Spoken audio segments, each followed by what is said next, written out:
Hello once again, YouTube, and welcome to my annual. If I can reach. Oh, this is more tense than any horror review. Oh, there goes. Oh my. Oh. Go wear this, haven't I? Okay. Now, this isn't my actual Halloween costume. I wore that on Friday. Last Friday, not this Friday. I mean, I'm not a bloody time traveller. Or am I? Yes, it is Halloween. Woo! And yes, I'm excited. It's been a long time coming. This year has been fucking hectic. Finished uni, so I have a ton of time on my hands, and I thought, why not like celebrate Halloween, celebrate the holiday. It's not the most like peace-loving holiday. In fact, it's the most terrifying and spooky holiday. So yeah, I thought, you know what, might as well just go with it. Just review a horror movie.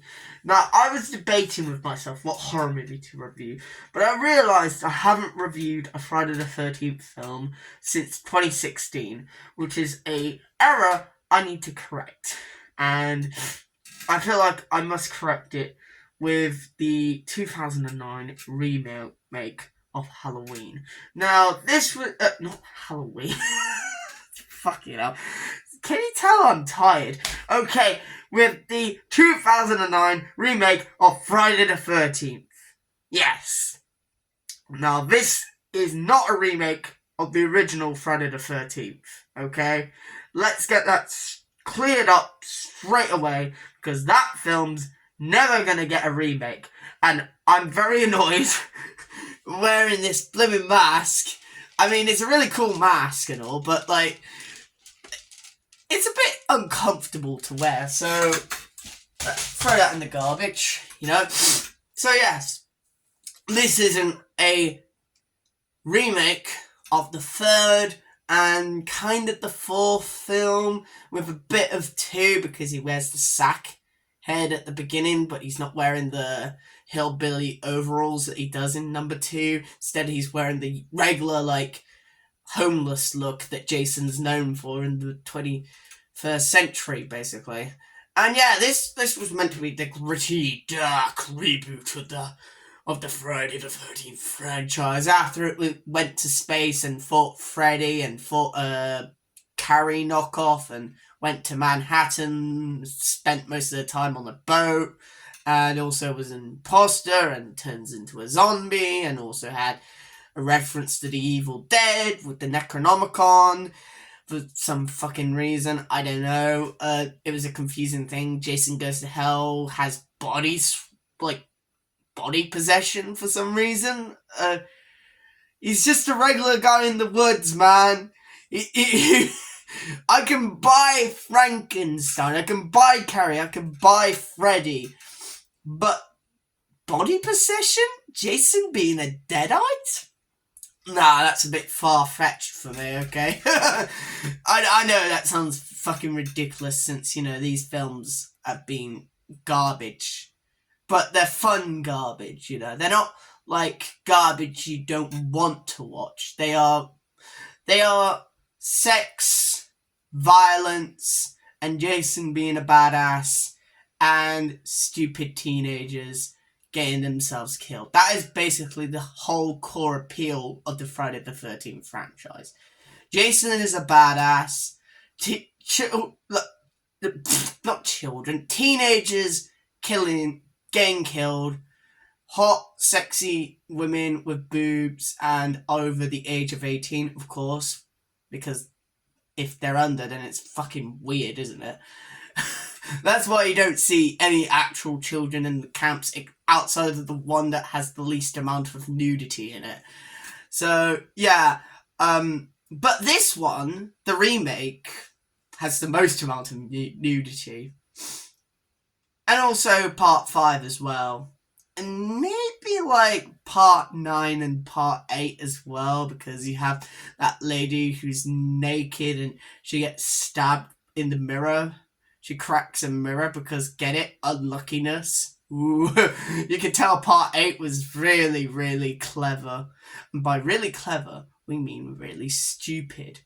So basically, Jason in this one is an actual human. So he's not a zombie. But he still runs like a fucking... He's like a hunter. You know, a game hunter? Who's like Predator. He's played by the same guy who played a super predator in Predators. Like, seriously. And I'm not talking about the ones that Chris Hansen fights. Oh my god, what's with all these blooming nonce jokes? Like, it hasn't even been 6 minutes into this video and I'm already popping off with all the stupid jokes. Yes, anyway. I think the kills in this aren't that bad. I mean, they are slightly, like, you know, getting slammed into a pickup truck and that's it. The guy just is stuck there. No, like, cool, like, body splitting and falling down and, like, seeing his entrails fall out. I know that sounds like a psychopath thing. But remember, this is Halloween. We're meant to, like, be scary and shit and be, like, nasty and stuff. But nudity in this film is very good. Yes, I know. I'm talking about a Friday the 13th film, so you should expect this, okay? If you do not come into a Friday the 13th film not expecting to see, like, at least a titty, I don't know why you're watching a Friday the 13th film, man. You're watching the wrong film series, dude. Like, come on. Go and watch, I don't know, Poltergeist or, like, not Halloween, but you get what I mean. Something with less nudity, you know? So, I feel like the nudity in this film is great, you know, but, you know, the kills could be done better. Jason's death is a little bit lackluster. You don't see like much, which is weird considering this is like rated 18 and you expect to see all the gory stuff. But Jason does do some cool ass kills. Like, he puts a woman in a bear trap and also does the sleeping bag kill, but she's roasted alive. And then you do see the machete, and also there was also that one kill where she's underneath the docks and she's skinny dipping. And then Jason uses an arrow to go through her head and lifts her head. So you see all of her, like, 2 personalities on display, like, for everybody to see. And it's just the full Monty, you know, nothing's left to the imagination. Then there's also Owen Wilson lookalike that gets, like, shot with archery. And Jason's like blibbing like, I don't know, Hawkeye. Hawkeye in this film, like, seriously. He uses a vast array of tools. And also, like, kills a weed farmer as well. You got like this weird nerd guy who's trying to find, like, weed to, like, make money off it, and it's just hilarious, you know. But then you also have the guy from Supernatural in the film, and he's looking for his sister, and his sister manages to, like, convince Jason that she's his mother, which makes no sense whatsoever because, like, I mean, are they working off the context that they're both brunettes and both women? Like, what the fuck? Now, there is a bit of information I've been neglecting to mention. This was released by Platinum Dune and New Line Cinema. And guess who owns Platinum Dune? Michael Bay. That would explain why there's so much nudity in this film. And why all the characters are absolute scumbags.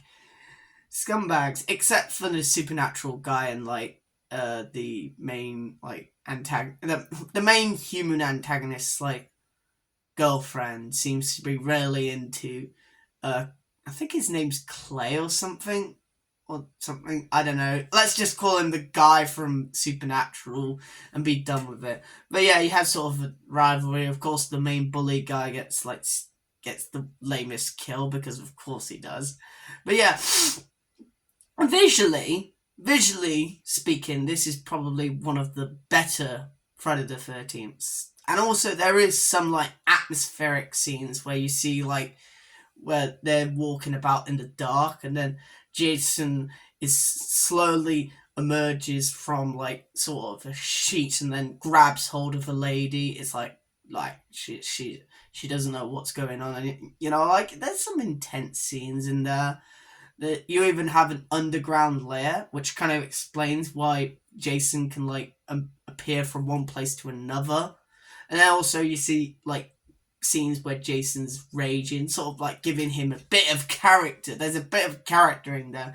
Unfortunately, the first part, the original Friday the 13th, is reduced to a like cold open, which kind of spits in the face of the original Sean S. Cunningham film, which I find a bit, you know, bad, you know, but what can you do? Like, seriously, this was meant for, like, the millennial market or, like, the Gen Z market.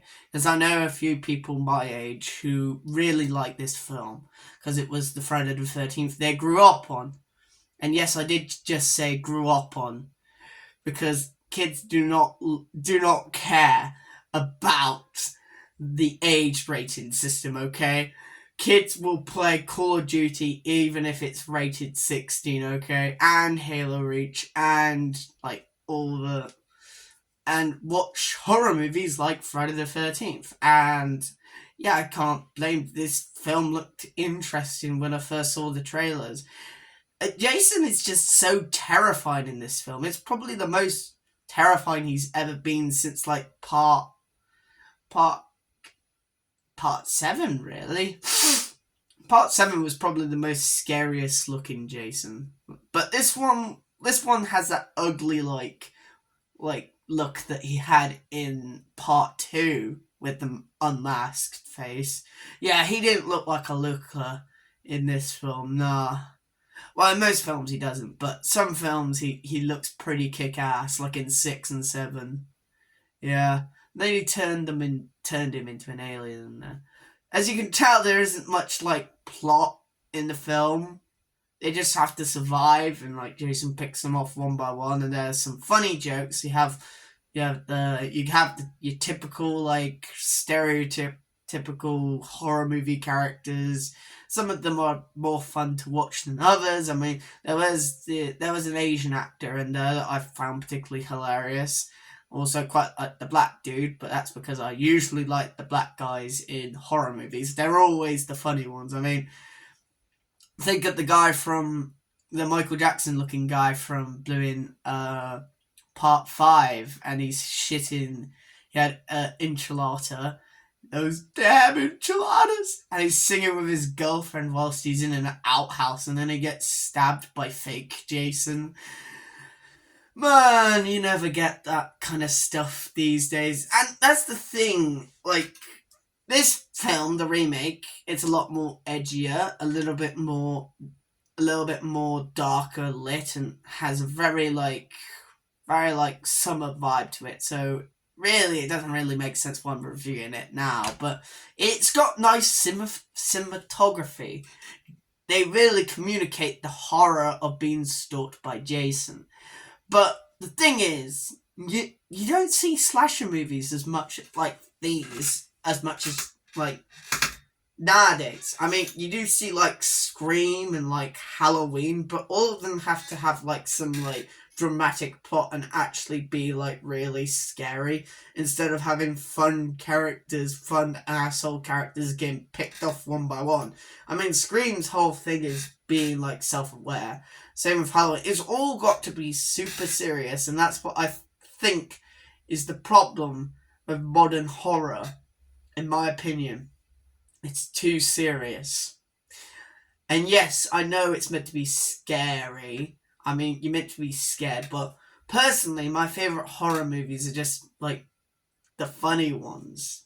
That's why I like Pennywise the Clown so much, because he's an actual clown, but you don't see that kind of stuff these days, and it kind of makes me sad, But, I mean, to celebrate Halloween, we are reviewing Friday the 13th Part 12, because we're counting Freddy vs. Jason, so the next one's probably going to be the 13th chapter, so, yeah.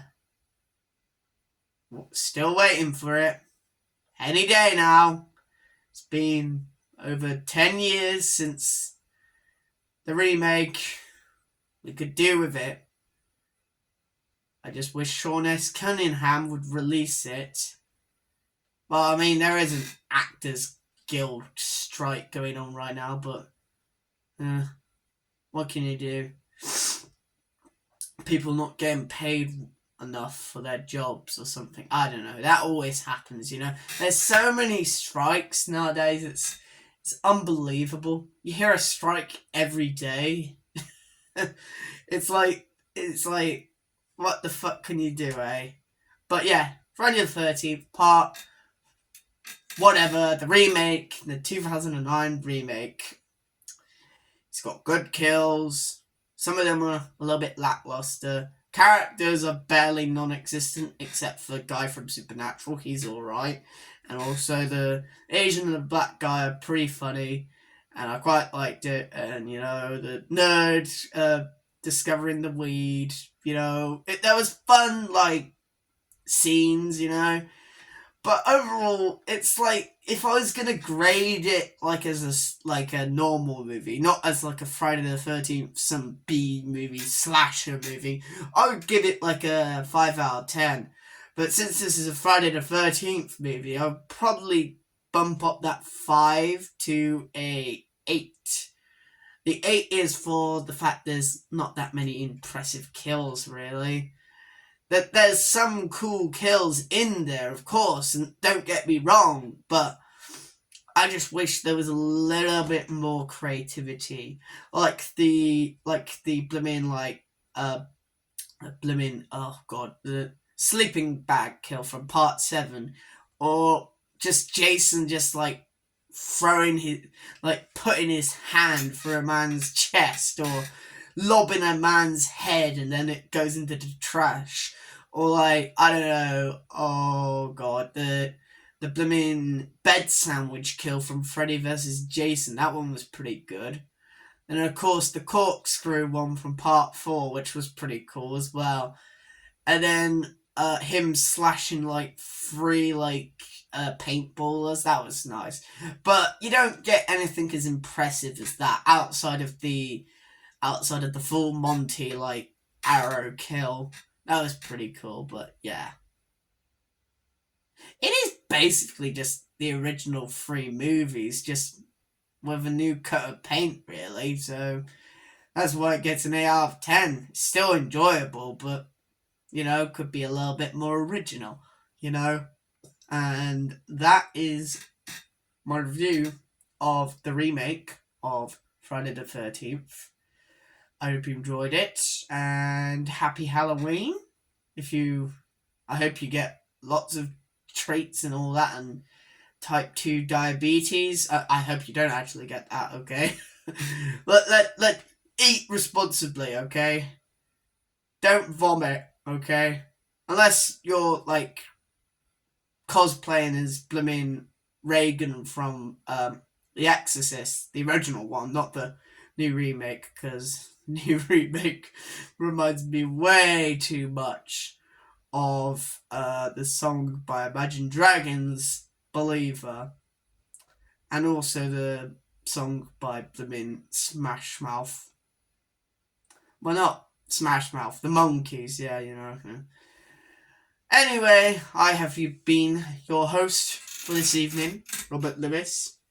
I'll see you all next time for I I might be posting some of my gig stuff onto the YouTube channel and onto my Instagram, Robert Lewis KOA. Follow me there. Subscribe to the channel. That really helps me out a lot. Comment below. What's your favourite horror movie? What's your favourite scary movie, to quote Mr. Ghostface himself? Or favourite Friday the 13th movie? I don't give a shit. It helps in the algorithm. And I will see you all in the next one. Live long and prosper, and peace out, motherfuckers.